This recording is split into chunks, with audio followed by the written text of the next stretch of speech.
this dinner. And just like that, I'm back with more vlogs for y'all. This week, we're talking about crafting leads. Specifically, the way that crafting your lead is impacted by the type of story you're writing, the angle you've chosen, and whether it requires hard and direct or soft and protracted wording. I know that's a whole lot of words to throw at you all at once, but the basic summary is this. The way a lead is written determines how much of an article the reader needs to get through before they understand what you're trying to say. See what I just did there? That's a hard lead with a focus on the lead of a news story. Think about news stories like Candy, with the main story being a fruity center that can either be wrapped in soft or hard leads. The more words you've used in your lead, the softer it is, and the more the audience is going to have to chew on it to get to the center.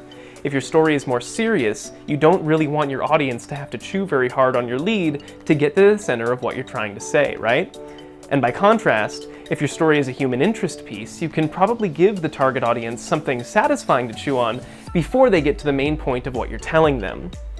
Mixed candy metaphors aside, the lead is pretty much always going to be the most important part of a story, something that our assigned video actually pointed out. The reader is going to see a lead first, by design, and that will often color their opinion of the rest of the story. Fortunately, Kyle actually went over a few ways to integrate the lead of a story into the most important parts of the main writing. The advice he gave was tied into the 5 W's and the H. You know what? I'm tired of saying that. From now on, I'm calling it the W. Anyway, what he said was that you can use any one element from your W and structure your lead around it, giving you not only a compelling opening sentence, but also an angle to your story, and you didn't even have to work that hard. The reading we had to do this week also had some great advice. Most notably, it gave the single best piece of advice you can give to anyone who has to write. Read what you've written out loud. I know it can seem hard, but if you don't read what you have written out loud to yourself after you've written it to make sure there are no mistakes, this whole stupid sentence is about how you're supposed to proofread. It's intentionally worded really stupid. That's why I'm having so much trouble reading it. Just word it correct. If you don't proofread your work, then you might not catch strangely worded or run-on sentences. The other thing worth noting is actually a point I made last week. News is designed to be finished.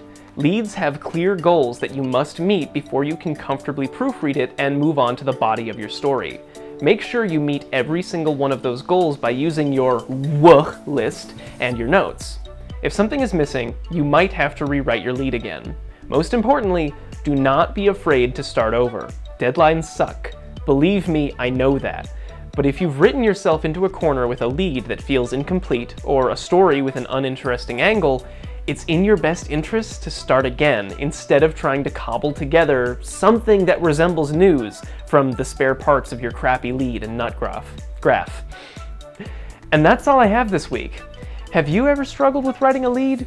More importantly, have you ever had to scrap a story and start over? Let me know in the comments below.